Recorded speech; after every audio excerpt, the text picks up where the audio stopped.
Hi friends, ఓం సాయిరామ్. బాబాగారి ఆశీస్సులు అందరిపైన ఉండాలని మనస్ఫూర్తిగా కోరుకుంటున్నాను. అందరూ కూడా సుఖంగా, సంతోషంగా, ఆరోగ్యంగా ఉండాలని, బాబాగారి ఆశీస్సులు అందరిపైన ఉండాలని మనస్ఫూర్తిగా కోరుకుంటున్నానండి. ఇక ఈరోజు వీడియోలో బాబాగారు మన సందేశం అండి. మన బాబాగారు ఏమంటున్నారంటే, తల్లి, నువ్వు కోరుకున్న కోరిక నెరవేరలేదు అని ఎంతో బాధపడుతున్నావు కదమ్మా. చాలా దిగులు చెందుతున్నావు కదా, కన్నీరు కారుస్తున్నావు కదా, నాకెందుకు ఇలా జరుగుతుందని చెప్పి నిరుత్సాహపడుతున్నావు. నీకు తీయటి శుభవార్త చెప్పాలని నేను నీ ముందుకు వచ్చానమ్మా. నీ కోరిక ఎలా నెరవేరుతుందో, నీ సమస్యలు ఎలా తొలగిపోతాయో అన్నీ చెబుతాను తల్లి. వీటిలో ఒక నెంబర్ తాకు.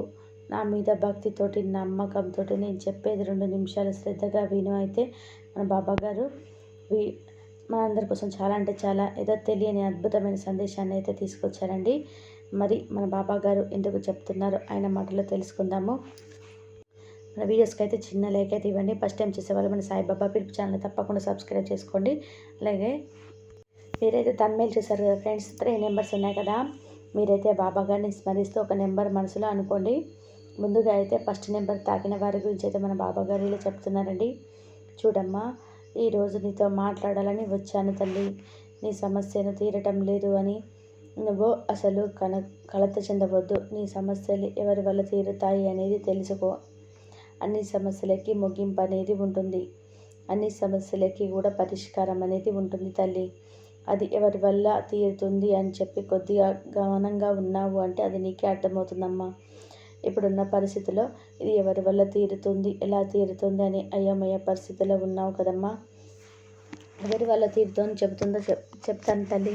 ఒక తాళం కప్పని తయారు చేసినప్పుడు తాళం కప్పని మాత్రమే తయారు చేయడు కదా, దానితో పాటుగా తాళం చెవిని కూడా తయారు చేస్తాడు. అలాగే సమస్యని ఇచ్చిన దేవుడు పరిష్కారం లేకుండా ఎలా చేస్తాడమ్మా? ఆ పరిష్కారాన్ని నువ్వు కొద్దిగా ఓపికగా వెతకాలి. నీకైన పరిష్కారాన్ని నువ్వు వెతుక్కోవాలి. తాళం చెవిని పోగొట్టుకున్నావు అంటే ఆ తాళం చెవిని వెతకాల్సిన బాధ్యత నీదే కదా తల్లి. అలాగే నీకైనా సమస్య వచ్చినప్పుడు ఆ సమస్యకి పరిష్కారం కూడా నువ్వే వెతకాలి తల్లి. ఆ పరిష్కారం నీ ఇంట్లోనే, నీ చుట్టుపక్కల, నీ ప్రదేశంలోనే ఉండవచ్చు తల్లి. కొద్దిగా ఓపికగా వెతకాలి. పరిష్కారం నీ దగ్గరే ఉంటుందమ్మా. కళ్ళతో మాత్రమే వెతకకుండా కొద్దిగా మనసును ప్రశాంతంగా చేసుకొని చూడు తల్లి. అలా వెతికితే తప్పకుండా నీ దారి దొరుకుతుంది. ఒక విషయం తెలుసుకో తల్లి, నీ సమస్య ఏర్పడినప్పుడే ఆ సమస్యకు తగిన పరిష్కారం కూడా దొరుకుతుంది. ఏ సమస్య అయినా సరేనమ్మా, పరిష్కారం అనేది ఉండే తీరుతుంది. నీ సమస్య ఒక్కొక్కసారి ఆలస్యమైన పరిష్కారం ఖచ్చితంగా దొరుకుతుందమ్మా. కాబట్టి నీ మనసును ప్రశాంతంగా ఉంచుకో. దిగులు పడకుండా, కంగారు పడకుండా నెమ్మదిగా ప్రశాంతంగా ఉండు తల్లి. ఆ భగవంతుడు వాళ్ళకు తగినట్టుగా సమస్యను ఇస్తే దానికి తగ్గట్టుగా పరిష్కారం కూడా ఉంటుంది తల్లి. ఆ సమస్యకి పరిష్కారం అనేది అదే స్థాయిలో ఉంటుంది. తప్పకుండా నీ సమస్యకి పరిష్కారం అనేది దొరుకుతుంది తల్లి. మనసులో ఇలా అనుకుంటున్నావు కదమ్మా, నాకు మాత్రమే ఎందుకు ఇంత కష్టం అని. నీకు మాత్రమే కాదు తల్లి, ఎవరికి వారే కష్టాలు, సమస్యలు మోస్తున్నారు. ఎందుకు నేను ఇన్ని కష్టాలు పడాలి, ఇంత సమస్యను ఎందుకు ఎదుర్కోవాలి అని చెప్పి బాధపడుతున్నావు. సమస్యను పరిష్కరించుకునే సత్తా ఉన్నవారికి ఆ భగవంతుడు సమస్యను ఇస్తాడు తల్లి. ఎవరు తట్టుకోగలరో వారికి మాత్రమే ఇస్తారు. ఇది నీకు వచ్చింది అంటే ఆ కష్టాన్ని నువ్వు తట్టుకోగలుగుతున్నావు తల్లి. నీలో శక్తి సామర్థ్యాలు ఉన్నాయి కాబట్టే నేను నిన్ను ఎంచుకున్నాను తల్లి. ఇప్పటివరకు నీ జీవితంలో ఎన్నో ప్రాబ్లమ్స్ చూసి ఉంటావు. ఎంతోమంది మనుషులను చూసి ఉంటావు. వాళ్ళల్లో నిన్ను అవమానించిన వారు ఎంతోమంది, నిన్ను హేళన చేసిన వారు ఎంతోమంది, నిన్ను తక్కువ చేసి చూసేవాళ్ళు ఎంతమంది అనేది నువ్వు ఒకసారి ఆలోచించు తల్లి. వాళ్ళందరినీ కూడా నువ్వు ఐ డోంట్ కేర్ అని వాళ్ళని దాటి వచ్చేసావు కదమ్మా. మొదట్లో వాళ్ళ వల్ల నువ్వు బాధపడిన వారందరినీ కూడా దాటి నువ్వు వచ్చేసావు తల్లి. వాటన్నిటి కూడా దాటేసే సత్తా నీకైతే ఉందని అర్థం తల్లి. నీ గెలుపును దక్కించుకున్నావమ్మా. నేను దెబ్బ కొట్టాలి అనుకున్న వాళ్ళని ఎదుర్కొన్నావు కదా. ఇప్పుడు కూడా నీకున్న సమస్యలను పరిష్కరించుకోగలవు. దానికి తగిన సామర్థ్యం నీలో ఉంది తల్లి. ఎన్నో ఒత్తిళ్లను దాటి వచ్చావు, ఇది కూడా దాటగలవమ్మా. కాబట్టి సమస్య వచ్చినప్పుడు నాతో చెప్పుకో. ఈ సమస్య నేను ఫేస్ చేయగలను అనే గట్టి నమ్మకంతో, ధైర్యంతో ఉండు తల్లి. తప్పకుండా ఆ ప్రాబ్లం సాల్వ్ అవుతుందమ్మా. అది నువ్వు మాత్రమే చేయగలవు. నువ్వు మాత్రమే నీ సమస్యను పరిష్కరించుకోగలవు. ఆ ధైర్యం నీకుంది తల్లి. నువ్వు తడబడినా, పడబోయినా నీ చేయి పట్టుకొని నిలబెట్టడానికి నేనున్నానమ్మా. నీకు కష్టం వచ్చింది అంటే ఎవరు అవసరం లేదు తల్లి. ఎందుకంటే నీ బాబా తండ్రి నీకు తోడుగా ఉంటాడమ్మా. ఎవరి ముందు చేయి చాచవద్దు తల్లి. నీకు సమస్య వచ్చినప్పుడు తప్పకుండా నీ సమస్యను పరిష్కరించుకోగలవు. ఒకసారి ఆలోచించకమ్మా.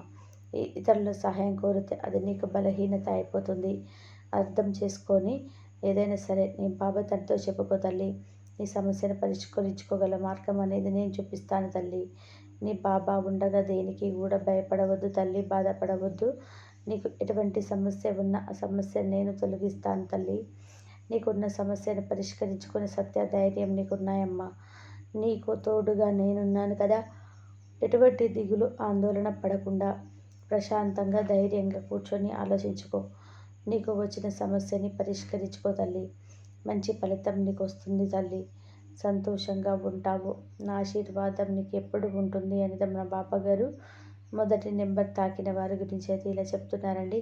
ఇప్పుడు రెండో నెంబర్ తాకిన నా బిడ్డ ఎవరైతే ఉన్నారో తల్లి, ఏమి చేయాలో తెలియక సతమతమవుతున్నావా? నీకు నువ్వు కట్టుబాటులో ఉన్నావు. నీకు నువ్వు ఒక కట్టుబాటులో ఉన్నావు. కానీ అది నీకు ఒక ప్రశాంతతనివ్వటం లేదు.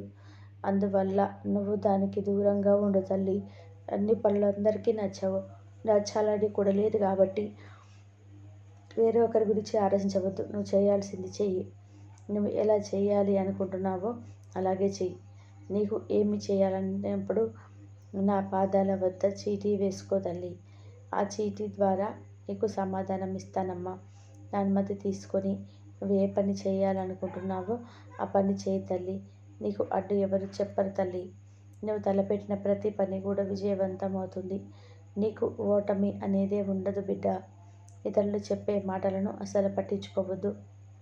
అయ్యో వాళ్ళేమనుకుంటారో వీళ్ళేమనుకుంటారో అని నువ్వు చేయాల్సింది చేయకుండా ఉండవద్దు తల్లి. ఏ పని అయితే తలపెట్టావో ఆ పని పూర్తి చేయి తల్లి. మొదలుపెట్టిన పనిలో నీకు ఆటంకం ఉండదమ్మా. నీకు జయం తథ్యం తల్లి. చేయాలి అనుకున్న పని ఈరోజే ఆరంభించు తల్లి. ఎటువంటి ఆలస్యం చేయొద్దు. నీ బాబాగారు అనుగ్రహంతో పూర్తిగా నీకు అనుకూల చేకూరుతుందమ్మా. నేను కూడా నీకు అండగా ఉంటాను. నీకు ప్రశాంతమైన జీవితాన్ని అందిస్తాను తల్లి. కానీ నువ్వు చేసే పని పెద్దగా చెయ్యి. శ్రద్ధ లేకుండా ఏ పని వృధా అవుతుందమ్మా. అలాగే సబూరుతో ఉండు తల్లి. నమ్మకం లేని మనిషి ఎప్పటికీ కూడా ఎదగలేడు. కాబట్టి ఈ రెండు కూడా ఒక బంగారపు నాణ్యాలు అని గుర్తుపెట్టుకో తల్లి. నీ జీవితానికి బంగారు బాట వేస్తాయి. నీ జీవితంలో ఆనందాన్ని ఇస్తాయి. కొన్ని సంఘటనలు నేను బాధపడేలా చేస్తాయి. ఆనందానికి పొంగిపోవద్దు, బాధకి కుంగిపోవద్దు. రెండింటిని కూడా సమానంగా చూడు తల్లి. నీ కుటుంబం గురించి నువ్వు అస్సలు బాధపడవద్దమ్మా. నీకు అన్నీ వచ్చి చేరుతాయి. నీకు నీ కుటుంబానికి నేను కాపలాగా ఉంటానమ్మా. నన్ను నమ్ముకున్న నా బిడ్డకి ఎటువంటి కష్టం ఉండదమ్మా. నా బిడ్డల కష్టాలన్నీ కూడా కర్పూరంలో కరిగిపోతాయి. నీ బాధలన్నీ కూడా అడుగంటిపోతాయి.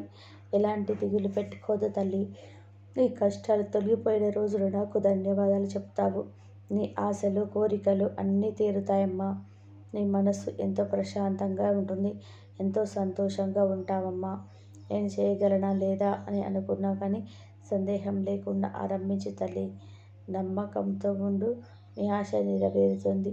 ఇప్పుడు నువ్వు కష్టపడుతున్నానని అనుకోవద్దు. అన్నీ ఒకరోజు మారుతాయి తల్లి. తప్పకుండా నీ జీవితంలో మార్పు అనేది వస్తుంది. ఆ మార్పు నీ జీవితానికి ఆనందం వెలుగు తీసుకొని వస్తుంది. ఎన్ని రోజులుగా నీ ప్రశాంతతని పోగొట్టుకున్నావు. నేను చూస్తూనే ఉన్నాను. ఏది కూడా నా కళ్ళ నుంచి తెప్పించుకోలేవమ్మా. నేను చూస్తూనే ఉంటాను కాబట్టి ప్రతి విషయం కూడా నాతో పంచుకో తల్లి. నీ మనసులోని బాధ తగ్గుతుందమ్మా. బాబా నా కష్టాన్ని చూస్తూనే ఉన్నావు కదా, మరి ఎందుకు మౌనంగా ఉన్నావు అని అడుగుతున్నావు తల్లి. కష్టం వెనకాల తప్పకుండా సంతోషం ఉంటుందమ్మా. ఆ సంతోషం నీకు ఎంతగా ఆనందాన్ని ఇస్తుంది.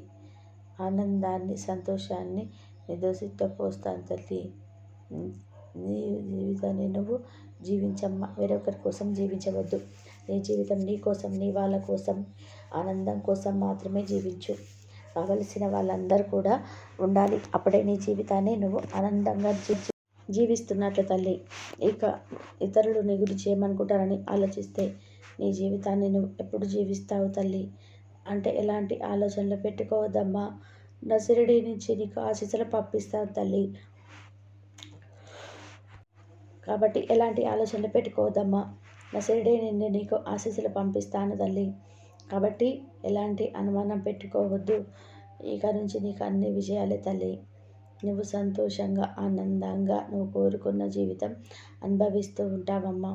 భయము దిగులు బాధ వదిలేసి శ్రద్ధ సబూరితోటి ఆనందంగా ఉండు తల్లైతే మన బాబా గారు 2వ నెంబర్ తాకిన వారి గురించి తేలి చెప్తున్నారండి. 3వ నెంబర్ తాకిన బిడ్డ ఎవరైతే ఉన్నారో చూడు తల్లి, నువ్వు తెలుసుకొని మార్చుకోవాల్సింది ఒకటి ఉంది. నువ్వు గతం గురించి తలుసుకొని బాధపడవద్దు. నీ గతంలో నీకు స్ఫూర్తినిచ్చిన విషయం ఏదైనా ఉంది అంటే అప్పుడు మాత్రమే నువ్వు దాన్ని గుర్తుపెట్టుకోవాలి. కానీ నీ గతమంతా కూడా కష్ట నష్టాల ప్రభావం మాత్రమే ఎక్కువగా ఉంది. మీ గత జీవితం అంతా కూడా ఏదో ఒక విధానంగా కష్టాలు పడుతూ బాధలు పడుతూ నష్టపోతూనే ఉన్నారు. అటువంటి గతాన్ని నేను పదే పదే తలుచుకోవడం వల్ల నీకు ఎక్కువగా ఎటువంటి ఉపయోగం లేదు కదమ్మా. ఎప్పటికీ కూడా ఆ గతాన్ని తలుచుకుంటూ నిరాశతో కుంగిపోతూ ఆ గతం నుంచి బయటకు రాలేకపోతున్నావు. ఒకటి గుర్తుపెట్టుకో అమ్మా, ఇటువంటి గతాన్ని ఎప్పుడు కూడా నువ్వు ఆలోచనలోకి రానివ్వకూడదు. నీ భవిష్యత్ అంతా కూడా బంగారుమయం చేసుకోవడానికి ఆలోచనలు చెయ్యి. ఇప్పటి వరకు నువ్వు పడిన కష్టాలు చాలు. ఇకపై ఆనందంగా సంతోషంగా జీవించడానికి ప్రణాళికలు కూడా వేసుకో. ఇప్పుడు ప్రస్తుతం నువ్వు జీవించడానికి ఆలోచన చేయి తల్లి. నీ భవిష్యత్తు కోసం ఆనందంగా కష్టపడు.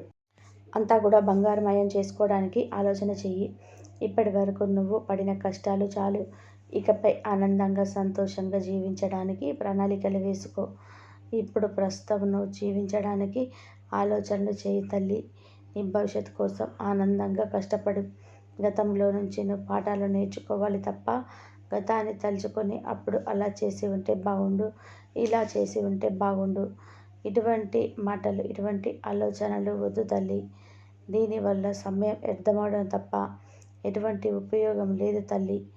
నీ వర్తమాన కాలాన్ని భవిష్యత్ కాలం ఎలా ఉండాలి అనేది చూసుకో తల్లి. నీ భవిష్యత్తు బంగారుమయం చేసుకోవడానికి ఎన్నో అవకాశాలు ఉన్నాయి. ఆ అవకాశాలని సద్వినియోగం చేసుకో తల్లి. జరిగిపోయిన దాని గురించి గుణపాఠం నేర్చుకొని జరగవలసిన దానికి బీజం వేయి తల్లి. నీవు వేసిన ఆ బీజమే మహావృక్షమై నీకు భవిష్యత్తులో ఎంతో నీడని ఇస్తుంది.